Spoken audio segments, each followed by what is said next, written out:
안녕하세요. 아이패드와 함께하는 슬기로운 유치원 생활 네 번째 시간입니다. 이번 시간에는 페이지를 관리하는 방법과 노트북과 폴더 정리하는 방법, 그리고 기록의 공유와 검색에 대해 알아보겠습니다. 자, 이제 새 페이지를 추가해 보겠습니다. 화면 오른쪽에서 왼쪽으로 손가락을 길게 밀어줍니다. 지금 쓰고 있는 템플릿과 똑같은 페이지가 추가됩니다. 오른쪽 상단에 점 3개 있는 부분을 눌러서 템플릿 변경하기로 다른 템플릿을 선택할 수 있습니다. 가로로 바꾸고 월간 계획표를 가져와 보겠습니다.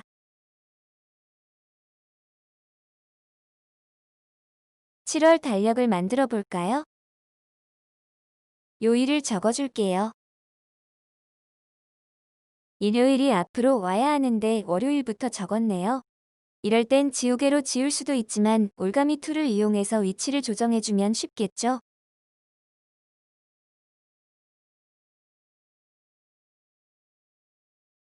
날짜도 적어볼게요. 일요일은 빨간색이면 좋겠네요. 이때도 올가미를 이용해서 모두 선택해주고 한꺼번에 색상을 바꿔줄 수 있어요. 토요일도 마찬가지로 파란색으로 한꺼번에 바꿔줬어요. 이번엔 인터넷에서 사진을 가져와 볼까요? 인터넷 창을 굿노트 옆에 나란히 놓아보세요. 지난 시간에 사진 넣기 할 때 알려드린 방법 참고하세요. 그리고 검색창에 원하는 내용을 적고 이미지 검색을 해보세요. 마음에 드는 그림이 있다면 펜슬로 꾹 눌러서 굿노트로 가져오세요. 크기 조정해서 적당히 배치하면 끝. 참 쉽죠? 이번엔 새로운 페이지에 놀이 기록을 해보겠습니다. 사진 넣기 기억나시죠? 화면이 작으면 손가락 2개로 확대하세요. 펜슬로 적고 변환하는 방법도 있고,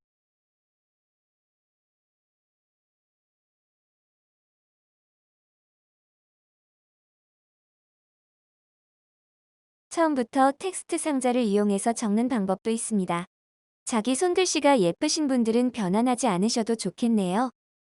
위치 조정, 크기 조정도 하고 형광펜으로 중요한 부분을 표시도 해가면서 기록을 완성하세요. 우리가 기록한 노트북에서 빠져나와 보면 노트북 목록이 보여요. 이름 없는 노트북이라고 되어 있는데요. 이름을 지어주면 좋겠죠? 펼침 단추를 눌러서 이름을 바꿔주세요. 이렇게 완성된 기록을 동료 교사와 공유할 일이 있을 수도 있겠죠? 출력물을 나눠주는 것도 방법이겠지만 아이패드끼리 에어드롭 기능으로 직접 파일을 주고 받을 수도 있답니다. 위쪽에 공유 버튼을 눌러주세요. 전체 페이지를 보낼 수도 있고 한 페이지만 보낼 수도 있어요. 저는 이 페이지만 보내볼게요. PDF 이미지로도 보낼 수 있지만 이번엔 굿노트 파일로 보내볼게요. 보내기를 눌러주세요. 보내는 방법은 다양하지만 아이패드끼리는 에어드롭으로 보내는 게 가장 빠른 방법입니다. 에어드롭을 눌러주면 보낼 수 있는 기기가 뜹니다. 선택을 해주면 띠리링 소리가 나면서 메시지가 뜹니다. 수락을 눌러주면 어디에 이 파일을 받을지 물어봅니다. 현재 문서 앞이나 뒤쪽 또는 마지막에 붙일 것인지 아니면 새로운 노트북으로 만들 것인지를 결정해서 파일을 받아주세요. 양쪽에 같은 파일이 들어와 있는 것을 볼 수 있죠? 반대로 오른쪽 문서를 왼쪽에 보낼 수도 있겠죠? 이번엔 한 페이지가 아니라 2페이지를 보내볼게요. 위쪽 네모 모양을 눌러주세요. 전체 페이지가 보입니다. 선택을 눌러서 필요한 페이지에 체크해주세요. 마찬가지로 보내기를 눌러 에어드롭으로 파일을 보내줍니다. 이번엔 새로운 문서로 받아볼게요. 다큐먼츠에 불러오기를 선택해주세요. 새로운 노트북이 하나 더 생긴 것을 볼 수 있죠? 방금 불러온 파일을 아까 우리가 기록한 곳 뒷부분에 붙여 넣기를 하고 싶을 수도 있겠죠? 자, 먼저 복사할 문서를 선택해줍니다. 그리고 복사하기를 눌러주세요. 그런 후에 붙여 넣을 문서로 갑니다. 네모 그려진 부분을 클릭하고 마지막 페이지 추가하는 부분을 눌러줍니다. 페이지 붙여넣기를 선택하면 복사한 문서가 들어오는 것을 볼 수 있습니다.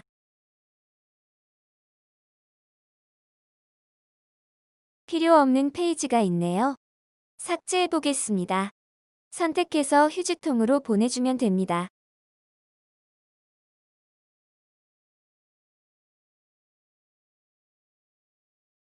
만약 실수로 페이지를 삭제했을 경우에는 문서 목록에 있는 톱니바퀴로 들어가서 휴지통으로 갑니다. 삭제된 파일을 복구할 수 있어요.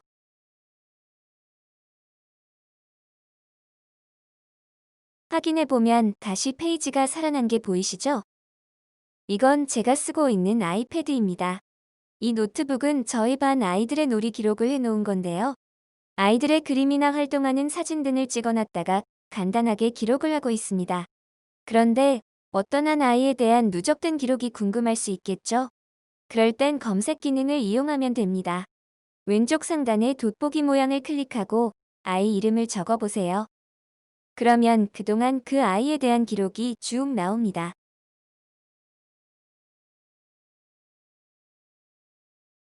선택해서 내용을 확인해 볼 수 있습니다.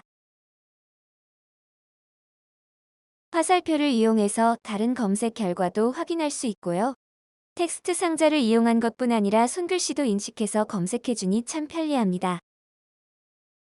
이번엔 폴더를 만들어서 노트북을 관리해 보겠습니다. 신규 누르고 폴더를 만들어주세요. 이름을 만들어줍니다. 연수 폴더가 생겼네요. 연수와 관련된 노트북들을 꾹 눌러서 연수 폴더에 담아줍니다.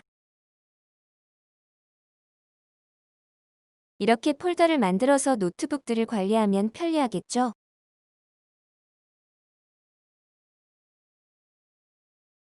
노트북이나 페이지에 즐겨찾기를 해놓으면 즐겨찾기 탭에서 바로 들어갈 수 있습니다.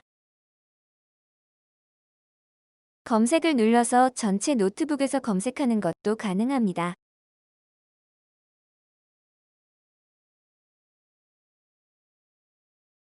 오늘도 수고 많으셨습니다.